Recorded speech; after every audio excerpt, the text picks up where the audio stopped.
Deep dive. Today we're tackling a really difficult and, frankly, deeply polarizing topic. Minor attracted persons, or MAPs? It's definitely a subject that stirs up strong emotions and, well, for understandable reasons. Absolutely. Our goal today is to really explore the controversy here. We want to look at, where this term came from, the societal reaction, the ethical knots it ties us in, different viewpoints, and even how social media got involved. And it's important to say upfront, we're not looking for simple answers today. No, not at all. They really don't exist for this. It's about trying to get a more nuanced handle on a very complex issue. So maybe the best place to start is just defining the term itself. What does minor attracted person actually mean in this context?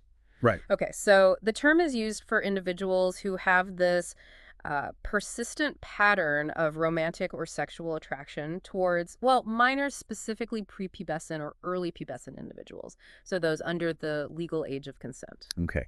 And there's an intended distinction proponents make between MAP and the term pedophiles. Okay. Yes, that's a key part of the argument for using the term. Proponents say MAP focuses purely on the attraction, the internal experience. Whereas pedophile. Whereas pedophile is heavily loaded, deeply associated with criminal acts, with abuse, and carries immense stigma. The idea behind using MAP for some is to allow discussion about the attraction itself without that immediate automatic equation to abuse. So kind of creating a space to talk about the attraction, maybe for prevention or understanding, without instantly labeling someone an abuser. That's the intention voiced by proponents, yes. But, I mean, you can immediately see why that framing is so troubling for so many people. The idea of calling attraction to a child an identity or an orientation. It raises huge questions. Huge questions about, is this legitimate? What's the real intent here? What does this mean for society, especially protecting children? It's incredibly sensitive. And that strong resistance, that backlash, is really a core part of this whole story. It's powerful, and it comes from a fundamental place, the need to protect children. It seems multi-layered, this backlash. It is. It touches on moral objections, fear of harm, and general skepticism. Okay, let's unpack the moral and ethical side first. There just seems to be this basic, almost gut-level objection to the idea of an adult feeling that way about a child. Right. And that stems from how we view childhood as a time of vulnerability, innocence.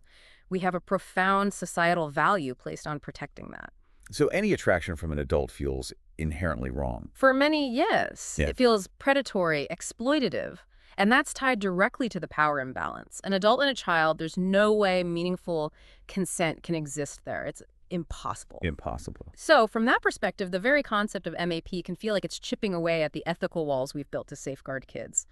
There's a worry it's an attempt to somehow legitimize desires society sees as fundamentally harmful. And that moral objection then feeds directly into, well, the fear. The fear that this could actually lead to more harm. Exactly. That's probably the most visceral reaction for most people. The worry that just talking about MAPs, acknowledging the term, could somehow increase the risk of child sexual abuse. How so? What's the mechanism people fear there? Critics worry that destigmatizing the attraction, even if the goal is prevention, might inadvertently embolden some individuals. Or maybe create a social climate that's slightly more tolerant, less condemning. Hmm. And, whenever there are high-profile abuse cases in the news, which is tragically frequent, public sensitivity spikes. It makes it really hard to discuss MAPs in any kind of nuanced way without being seen as downplaying child safety. The two things, understanding attraction and ensuring safety, feel almost mutually exclusive to many people. They often get framed that way, yes. Yeah. Which makes dialogue incredibly difficult. And then there's just general skepticism, right? This term MAP feels relatively new in public discourse. It's not like there's wide agreement in psychology or medicine. That's another really important factor.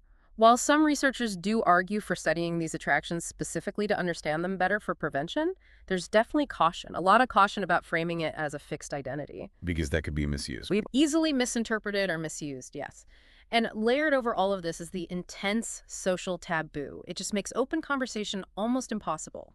People who try often get accused of, supporting something awful. Which just shuts down the conversation further. Precisely. Okay, so that's the backlash, rooted in morals, fear, skepticism. Now let's try to navigate the ethical dilemmas this throws up. It feels like a tightrope walk. It really is. We're trying to balance preventing harm to kids, potentially supporting individuals who have these attractions but haven't acted on them, and upholding our core societal values about protecting minors. It's a real balancing act. Let's take the argument that acknowledging MAPs could actually help prevent harm. What's the logic there? The core idea is that if these attractions exist, acknowledging that reality might make it easier for those who experience them to seek help, without the intense fear of immediate condemnation and isolation. So reducing stigma might lead to help seeking. That's the theory. Research suggests many individuals with these attractions feel distressed by them, they don't want to act on them. So the argument goes, providing therapy, support groups, resources in a non-judgmental way could help them manage those attractions responsibly. Are there groups actually doing this? Yes, organizations like B4U ACT and the Prevention Network, for example, advocate for this kind of non-judgmental support, specifically aimed at reducing the risk of abuse. Okay. But the immediate pushback, the counter-argument, seems really powerful. The risk of normalization. Absolutely. That's the flip side and a major concern. Does acknowledging MAPs risk normalizing these attractions? Does it weaken the strong societal taboos that protect children? The slippery slope argument. Exactly. The worry is that public discussion, even if focused on prevention, gets misinterpreted, seen as condoning the attraction itself. And this is where you see huge controversy around any talk of MAP rights or comparisons to, say, LGBTQ plus orientations. That sparks intense fear about normalization. And then there's the ethical piece about the individuals themselves, the ones who have these feelings but haven't harmed anyone. What about the impact of stigma on their mental health? That's a crucial consideration, too. Studies do indicate that the intense social stigma, the fear, the isolation, it can worsen mental health problems for these individuals. And could that potentially increase risk? Some research suggests that, paradoxically, for a small subset, extreme isolation and fear might increase the risk of harmful behavior. So the argument is finding a way to understand and address these attractions while maintaining absolute, crystal clear boundaries about child safety could maybe lead to healthier coping, less isolation, and ultimately better outcomes. But the balancing act there feels incredibly precarious. Extremely. It requires navigating very sensitive territory with child safety as the absolute priority. Okay, let's shift to the different perspectives in this whole debate.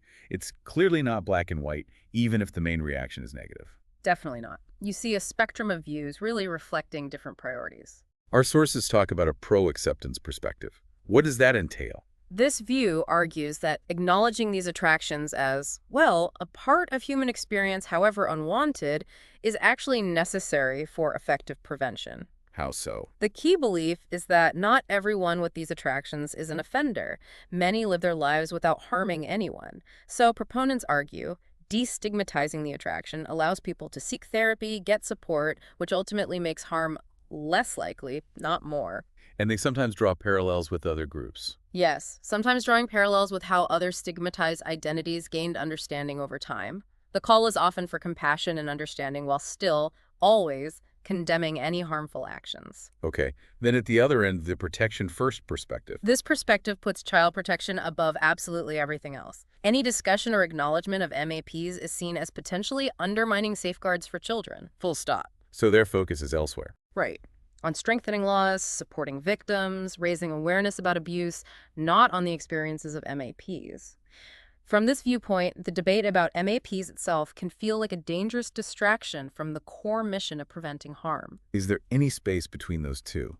A middle ground? Well, the sources suggest there is an attempt at a nuanced middle ground, trying to bridge the extremes. How would that work? It generally involves supporting mental health help for individuals with these attractions, but within a system of incredibly strict child protection safeguards. There's an emphasis on needing more research, better education to combat myths, and developing policies based on evidence, all while keeping child safety paramount and avoiding demonizing non-offending individuals. It's just layers upon layers of complexity. Now, something that really shifted the public conversation was social media, wasn't it? Hugely. Decisions by platforms about whether to allow or ban content related to MAP communities became major flashpoints. Bringing it out into the open in a new way. Exactly. And the reactions to those platform policies were, well, predictable, polarized. How did that play out? Well, some supported policies allowing limited, strictly moderated discussion. They saw it as progressive, maybe helping destigmatize non-offending individuals, encouraging help seeking, reducing harm ultimately. And the critics? Critics saw it completely differently, as platforms endorsing dangerous ideas, putting free speech or a certain view of it ahead of child safety. This led to huge outcry protests, boycotts, hashtags amplifying the arguments. The tech companies must have been caught right in the middle. Absolutely, under intense pressure, trying to balance free expression, their own rules, social responsibility. It's a massive challenge with a topic this charged.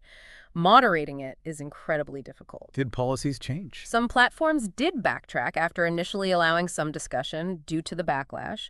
Others tried to hold their ground, arguing for the need for dialogue, however difficult. These decisions really shaped how the public saw the issue and highlighted just how hard it is to manage controversial topics online. And regardless of the specific policy, the whole thing just boosted the visibility of the MAP debate, right? Massively. It went from being discussed in more academic or niche advocacy circles straight into the mainstream. News outlets, influencers, advocacy groups all weighed in. Which probably polarized things even more. Often, yes. While more perspectives came to light, the increased visibility often meant more sensationalism, more heat than light, which sometimes drowned out the possibility of more nuanced, careful discussion. So, given all this complexity, the divisions, the strong emotions, what do our sources suggest about a path forward? It doesn't sound like we're heading for a quick consensus. No, not at all. A quick resolution seems very unlikely. The emphasis seems to be on fostering more constructive dialogue, somehow finding that balance between compassion, prevention, and absolute protection. And what could help make dialogue more constructive? What steps are suggested? Several key things come up. First, more research. We need solid ethical research on the causes and management of these attractions to guide prevention efforts based on evidence, not just fear or assumption. Education, too. Yes, education to tackle myths and reduce stigma, but always carefully, ensuring it doesn't undermine safety messages. The goal is a more informed public conversation and collaboration, getting psychologists, policymakers, child safety advocates talking together. To make sure child safety stays front and center while also considering the needs of non-offending individuals. Precisely, that collaboration is seen as vital. And the sources are clear that whatever happens with the MAP discussion, strengthening actual safeguards for children is non-negotiable. Absolutely non-negotiable. Strong laws, tough penalties for offenders, better support for victims, effective prevention programs like mandatory reporting, community awareness. These have to be constantly reinforced no matter how we talk about or understand the MAP concept itself. And the final point seems to be about empathy, which sounds incredibly difficult in this context. It is incredibly difficult, but the sources suggest that striving for some level of empathy for everyone involved, for the children who need protection, their families, and yes, even for those struggling with these attractions who haven't harmed anyone, might be necessary. Recognizing the humanity involved without blurring ethical lines. Exactly. Recognizing the shared humanity without compromising for a second on the ethical boundaries protecting children. It's presented as a very tough, but maybe essential step towards having more productive, less purely reactive conversations. Wow, this has been, well, definitely challenging, but I think really important to delve into. It's clear the MAP controversy forces us to confront fundamental questions, balancing compassion and justice, prevention and protection, navigating these incredibly charged debates. Yeah, it leaves you with far more questions than answers, really, but hopefully a clearer picture of just how tangled the issues are. That seems right. Easy answers just aren't on the table here. No, but the consistent message seems to be that continued dialogue, one that's based on evidence and tries somehow to incorporate empathy, is really the only way to move forward responsibly. So, maybe a final thought for you, listening. Trying to understand the MAT controversy is hard work. It requires engaging with perspectives that might feel uncomfortable, facing tough ethical questions, and always keeping child safety as the absolute priority. But perhaps it's in that effort, the commitment to keep learning, listening, and evolving, how we think that we can actually work towards a future that does a better job of minimizing harm and maximizing understanding. Thank you for taking this deep dive with us.